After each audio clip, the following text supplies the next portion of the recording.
तो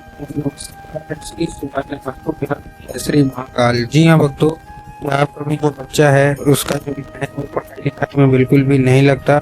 आप लोग बहुत ज़्यादा परेशान हैं उसकी पढ़ाई को लेके कि आखिरकार हमारा जो बच्चा है वो पढ़ता क्यों नहीं है। जब भी आप उसको पढ़ाने के लिए बैठाते हो तो कहीं वो घूमने चला जाएगा, कहीं वो खेलने चला जाएगा, कहीं कुछ करेगा, कहीं कुछ, लेकिन पढ़ेगा बस बिल्कुल भी नहीं। तो आपके समझ में भी नहीं आता कि आखिर ऐसा क्या हो गया जिसके कारण आपका जो बच्चा है वो नहीं पढ़ता। तो आपको परेशान होने की बिल्कुल भी आवश्यकता नहीं है, क्योंकि आज जो मैं आपको उपाय बताने वाला हूँ, अगर आपने उसको ध्यान से सुन के और अच्छे तरीके से कर लिया तो अवश्य रूप से सारी की सारी इच्छा, सारी की सारी जो मनोकामना है वो पूरी होनी ही होनी है। और आपका जो भी बच्चा है जिसका भी मन पढ़ाई लिखाई में नहीं लगता, अवश्य रूप से उसका जो मन है वो पढ़ाई की ओर आकर्षित होगा ही होगा। क्या करना है, कैसे करना है, पूरा का पूरा आपको मैं बताने वाला हूँ और अच्छे तरीके से आपको समझाने वाला हूँ। तो बस उपाय ध्यान से सुन के अच्छे से करिएगा ज़रूर। क्या करना है, कैसे करना है, पूरा मैं आपको एक एक चीज़ मैं आपको बताने वाला हूँ। देखिए, आपको भी पता होगा कि पूज्य गुरुदेव की जो कथा होती है उसमें लाखों की भीड़ आती है। कैसे भीड़ आती है? लाखों की भीड़ आती है। पर जब गुरुदेव की कथा में लाखों की भीड़ आती है तो वहाँ ज़्यादातर जो भक्त होते हैं वो क्या करते हैं, पत्र के द्वारा अपनी इच्छा और पत्र के द्वारा अपनी मनोकामना जो होती है वो गुरुदेव तक पहुँचाते हैं। तो अभी गुरुदेव की कथा चल रही थी, आज से 4 से 5 महीना पहले की बात है। गुरुदेव की कथा चल रही थी और गुरुदेव की कथा में लाखों की भीड़ आई।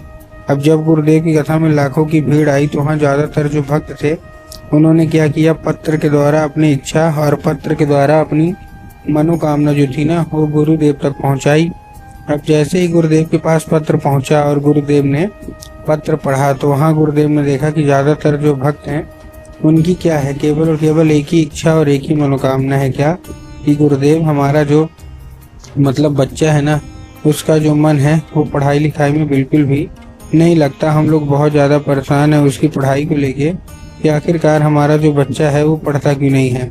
जब भी हम उसको पढ़ाने के लिए बैठाते हैं तो कहीं वो घूमने चला जाएगा, कहीं वो खेलने चला जाएगा, कहीं कुछ करेगा, कहीं कुछ, लेकिन पढ़ेगा बस बिल्कुल भी नहीं। कृपया करके कोई उपाय बता दें ताकि हमारा जो बच्चा है वो अच्छे तरीके से पढ़े, अच्छे तरीके से आगे बढ़े। हम लोग बहुत ज़्यादा परेशान हैं उसकी पढ़ाई को लेके कि आखिरकार हमारा जो बच्चा है वो पढ़ता क्यों नहीं है। कृपया करके कोई उपाय बता दें। अब जैसे ही गुरुदेव ने ये देखा, मतलब उसमें ये भी लिखा था कि हमने बहुत ज़्यादा प्रयास कर लिया कि हमारा जो बच्चा है पढ़े, हमने बहुत अच्छे उसको स्कूल में डाल के रखा है, बहुत अच्छा उसको कोचिंग ट्यूशन दे रहे हैं, हर एक तरह की सुख सुविधा दे रहे हैं, लेकिन फिर भी जो बच्चा है ना उसका जो मन है वो पढ़ाई में बिल्कुल भी नहीं लगता। कृपया करके कोई उपाय बता दें ताकि हमारा बच्चा अच्छे तरीके से पढ़ाई ही पढ़ाई करे। ठीक, अब जैसे ही गुरुदेव ने ये देखा तभी गुरुदेव ने 2 से 3 उपाय बताए और कहा केवल और केवल ये उपाय कर लेना, तुम्हारा जो भी बच्चा है जिसका भी मन पढ़ाई लिखाई में नहीं लगता, अवश्य रूप से उसका जो मन है वो पढ़ाई की ओर आकर्षित होगा ही होगा।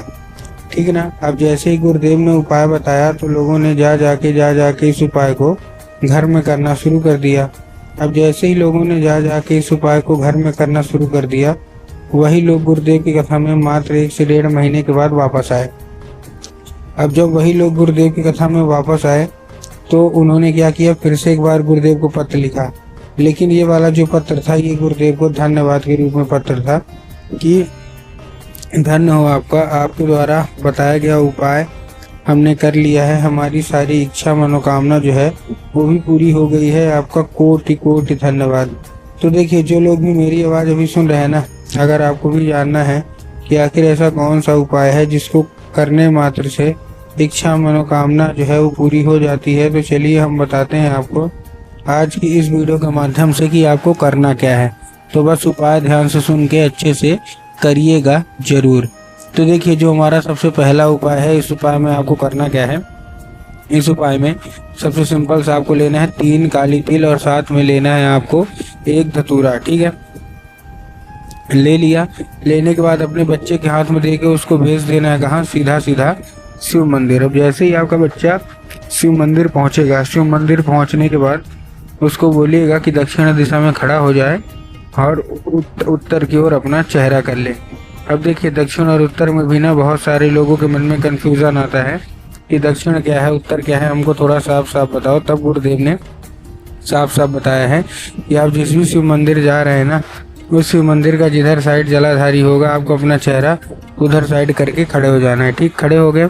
खड़े होने के बाद आपको करना क्या है, एक नाम लेके, कौन सा, महादेव का बहुत ही सुंदर सा नाम है श्रम्भेश्वर महादेव। तो आपको करना क्या है, आपको केवल श्रम्भेश्वर महादेव का नाम लेके और उन्हीं का स्मरण करके आपको चुपचाप क्या कर देना है, मतलब अर्पित कर देना है बस। पूज्य गुरुदेव कहते हैं कि अगर आपने ऐसा कर लिया तो अवश्य रूप से सारी इच्छा मनोकामना जो है वो पूरी होनी ही होनी है और आपका जो बच्चा है वो पढ़ाई की ओर आकर्षित होगा ही होगा। ठीक है, ये था हमारा कौन सा, ये था हमारा पहला उपाय। अब हम चलते हैं अपने दूसरे उपाय की ओर। इस उपाय में आपको चाहिए क्या, इस उपाय में आपको केवल एक चीज चाहिए क्या, इस उपाय में आपको केवल और केवल लेना क्या है, आपको लेना है एक लाल फूल। जब आप लाल फूल लेंगे तब आपको ध्यान रखना है कि जो फूल है वो कहीं से भी कटा फटा या खंडित नहीं होना चाहिए। ठीक, दूसरी चीज आपको ध्यान रखना है कि जो फूल है आपने ले तो लिया, लेकिन जो फूल है उससे बस काम नहीं चलेगा। आपके घर में माता सरस्वती की फोटो या मूर्ति होना, ठीक है, मतलब फोटो या मूर्ति होना बहुत ज़रूरी है। अगर आपके घर में फोटो या मूर्ति है तब तो अच्छी बात है, लेकिन अगर आपके घर में फोटो या मूर्ति नहीं है तो आपको बाजार जाना है और बाजार से फोटो या मूर्ति लानी है और घर में आपको स्थान दे देना है। ठीक, दे दिया। स्थान देने के बाद आपको करना क्या है, जैसे आपने स्थान दे दिया, स्थान देने के बाद आपको चुपचाप केवल एक काम करना है। शाम के वक्त जब भी आपके घर में पूजा पाठ होती है तो लाल फूल जो है वो उठाना है, माता सरस्वती को क्या करना है, अर्पित करना है और माता से उसको औषधि के रूप में मांगना है कि माता कृपया करके हमको इसको औषधि के रूप में प्रदान करिए। अब क्या होगा, अब ये औषधि का रूप ले लेगा। अब आपको करना क्या है, उसी रात जब आपको बच्चा अच्छे तरीके से खाना पीना खा के सो जाए तो आपको लाल फूल उठाना है और माता सरस्वती को अर्पित कर देना है बस। पूज्य गुरुदेव कहते हैं कि अगर आपने ऐसा कर लिया तो अवश्य रूप से सारी इच्छा मनोकामना जो है वो पूरी होगी ही होगी।